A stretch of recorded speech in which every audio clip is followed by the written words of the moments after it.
son un pueblo muy joven, sueñan con facilidad. En el fondo, esta no es una lucha por la tierra, es algo más, es una lucha por una civilización distinta. Me quiero explicar. Si construimos megalópolis y el pobre hombre y la mujer del pueblo demoran 3 horas todos los días para ir a trabajar y venir, y la mujer tiene que salir también a trabajar porque el salario no alcanza y no tienen tiempo para ser libres, van a pasar por el supermercado y van a comprar prehecho y van a comer comida chatarra y van a hipotecar la cultura de la cocina, donde arrancó la cultura humana en derredor del hogar, porque no tienen tiempo, porque el mercado les robó el tiempo de su vida. Porque todo eso nos está rodeando.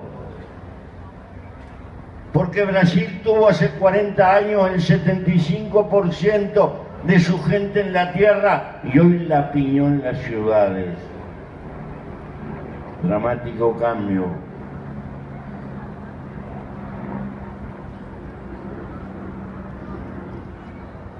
Hemos inventado una civilización que colocó a Dios, sustituyó a Dios por el mercado. Todo tiene que ser ganancia y todo está prostituido por la ganancia. Y entonces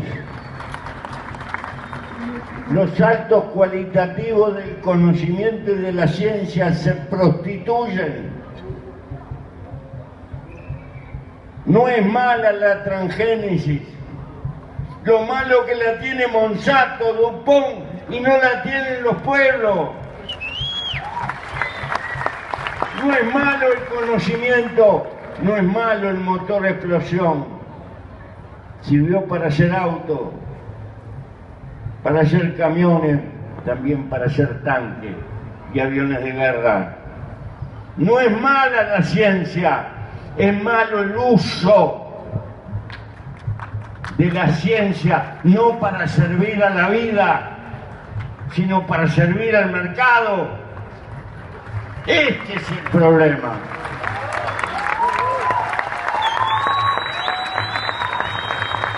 Queridos, no hay crisis ecológica. La crisis ecológica es consecuencia de la crisis política y cultural. Hemos inventado una civilización que no dominamos, nos domina a nosotros. ¿Qué es lo que quiero decir? Toda nuestra cultura práctica está embebida de consumismo, de use y tire, de desperdicio de la energía, porque eso es funcional al mercado.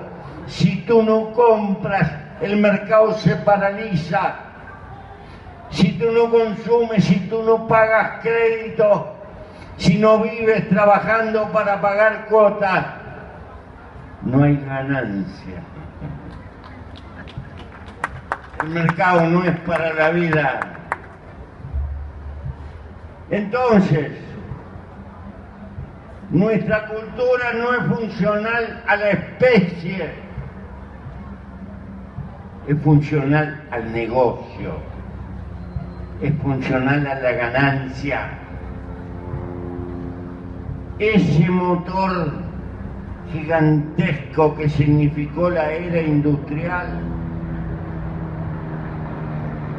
que impulsó la ciencia, que domesticó la tecnología, ha tenido un saldo favorable, creador tremendo, pero también ha generado fuerzas que no podemos dominar hoy. Hace 30 años los hombres de ciencia nos dijeron lo que estaba pasando y lo que había que hacer, y la impotencia política del mundo no les dio el más mínimo reconocimiento. Entonces, ¿cómo no voy a defender la agricultura campesina? Mis manos lo cantan, soy campesino de alma y de oficio hasta hoy. Y me voy a morir queriendo la tierra. Pero cuidado, es más fácil hacer un ingeniero que un campesino de alma.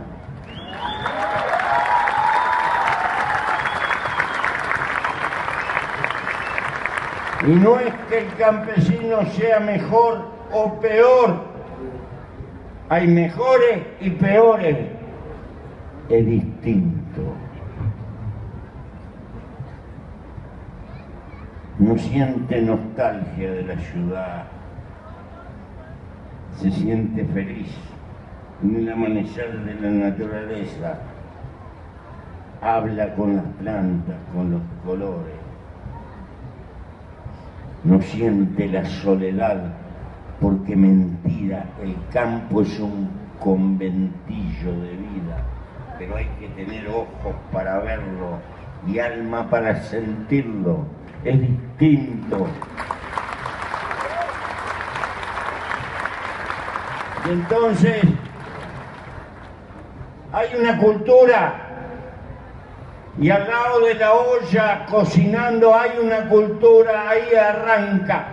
En los olores de la comida empieza la cultura. Pero pobre hombre moderno de esta civilización, tiene que vivir para lo prehecho, para la comida chatarra.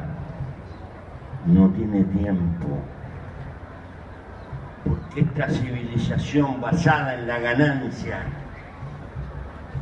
trata de hacerte de hecho un gigantesco consumidor permanente, y tienes que trabajar y multiplicar tu capacidad de comprar, y nos está pintando en el horizonte que si eres pobre no puedes ser feliz, que para ser feliz hay que ser rico. Y es la civilización del hartazgo, civilización que se ocupa que no tengas tiempo para tus afectos, que no tengas tiempo para el amor, que no tengas tiempo para tus hijos, que no tengas tiempo para tus amigos, que tengas que vivir siempre con ansiedad y debiendo y contrayendo deudas, y que confunda felicidad con comprar cosas nuevas y estar sometido a la cultura del mercado.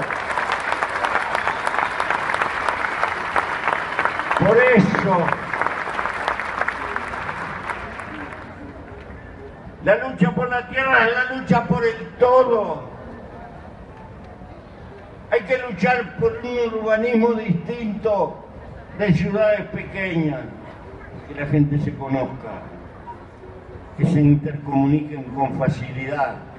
Las ciudades pequeñas fueron el asiento de la civilización humana, y si no recuerden, las ciudades griegas, las ciudades del Renacimiento, las ciudades de la Liga Hanseática, las megalópolis son la negación, son el cultivo de la soledad en el medio de la multitud y el enterrar las culturas. Es un invento de la propiedad inmobiliaria, del interés, de la ganancia. Ya los mayas tenían control territorial.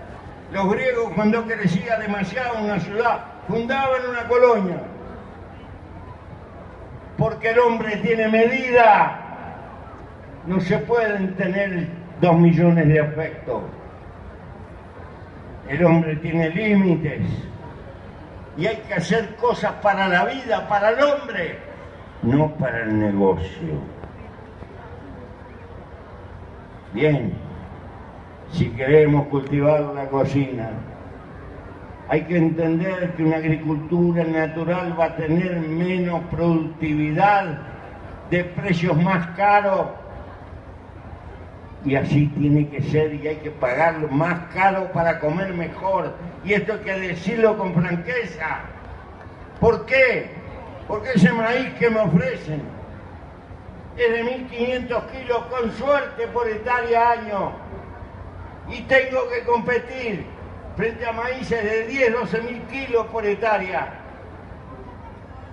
Y si tengo una cultura basada en el despilfarro, la gente va a ir a comprar lo más barato. No es sencillo, mis queridos compañeros. Esta es una batalla de carácter fenomenal que cubre todo. Perdonen que en mi cabeza de viejo intento ver cosas que están más allá. Yo fui joven, quise cambiar el mundo, fui soñador. Creo que el mundo se puede cambiar, pero hay que acumular generaciones de luchadores y de luchadores sociales y de luchadores políticos. El hombre es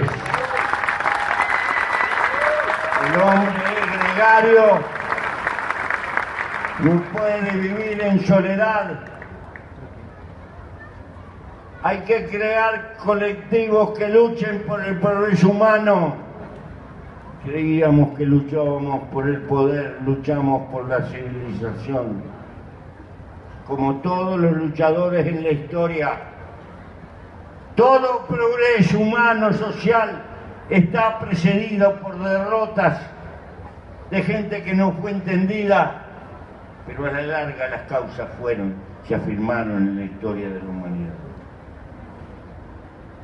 Pero tenemos que aprender que el triunfo verdadero es volverse a levantar cada vez que uno cae y volver a empezar. Porque no hay ninguna tierra prometida, no hay un universo perfecto. Tú puedes vivir como una lechuga por haber nacido, o como un escarabajo, producto de las leyes naturales de la biología, pero eres un mundo raro que la naturaleza te dotó de conciencia y hasta cierto punto le puedes dar destino a tu vida, a esta única riqueza que tienes arriba de la tierra, el milagro de estar vivo, la gran aventura milagrosa de estar vivo. Pero la vida se te va, no se compra, y se puede vivir la vida por haber nacido por accidente, o una vez que se nació darle un contenido, un destino, gastar una parte del tiempo de nuestra vida al servicio de la causa del progreso de la especie. Es por esto que yo felicito a los poetas del Movimiento Sin Tierra, verdaderos poetas de la creación, porque luchan por una causa justa en un país de origen feudal que repartió la tierra con criterio feudal y condenó a la pobreza a multitudes de gente desde el principio. Y sé que hoy hay que luchar por un Estado que tenga tierra y le arriende definitivamente a la familia, pero no se la venda jamás. La tierra no debe de ser propiedad privada, deben ser de uso.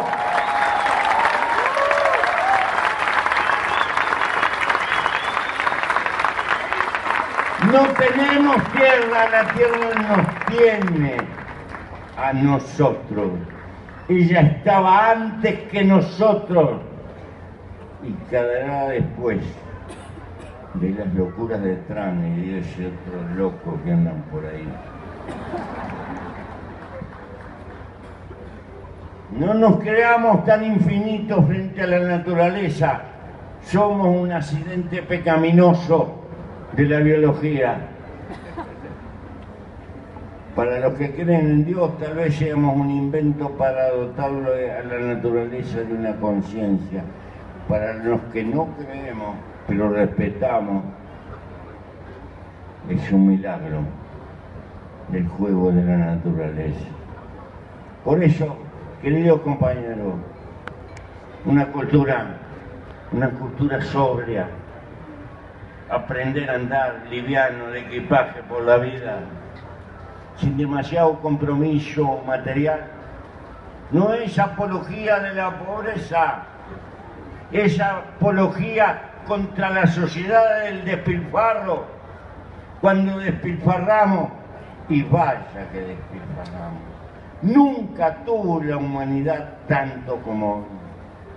Hay 32 señores de América Latina que tienen lo mismo que 300 millones de latinoamericanos, pero lo peor es que su fortuna personal está creciendo una tasa anual del 20, 21, 22%.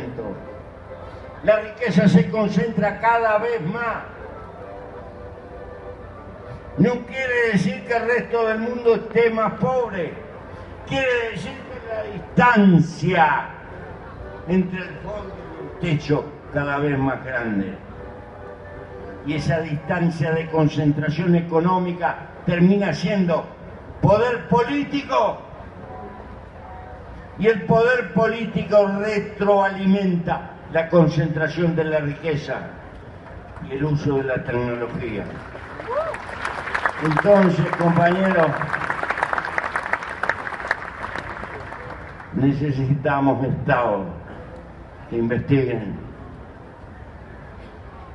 No es yendo para atrás, es yendo para adelante por otros caminos. La naturaleza tiene herbicidas. Les podría nombrar varias especies que producen herbicidas en su lucha por la vida con los otros yuyos. Pero eso no debe ser negocio de Monsanto, de Syngenta. Los estados tienen que ponerse y hay que investigar. Y hay que explotar el conocimiento no a favor del mercado, sino de la vida humana, que es otra historia. Entonces, compañeros, porque no es ir al hombre de las cavernas, es disparar del hombre despilfarrador, del que agrede la naturaleza. Pero no tenemos derecho a hablar de ecología si los vicios que nos metió el capitalismo no somos capaces de enfrentarlo en este mundo hoy y como es. Más claro, hay que aprender a vivir como se piensa, porque de lo contrario terminarás pensando como vives.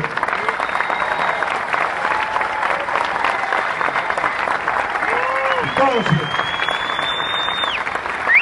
defiendo la cultura. El error de mi generación fue haber creído con simpleza e ingenuidad que cambiando las relaciones de producción y de distribución teníamos un mundo mejor. Les voy a terminar con una anécdota de mi vida. Fui joven, fui a Lomonosov cuando existía la Unión Soviética y fui con una camisa de nylon que recién habían aparecido, se llamaba marca Porex, eran insoportables, pero muy modernos. y los pobres estudiantes soviéticos me miraban la camisa y estaban embobecidos. Me querían comprar la camisa por la magia estúpida de la mercadería. Si no cambia la cultura, no cambia nada. Es nuevo.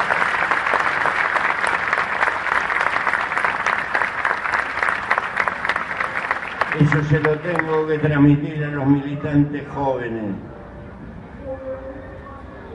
porque el eje de todas las cosas son los cosas, la conducta humana. Gracias y un abrazo.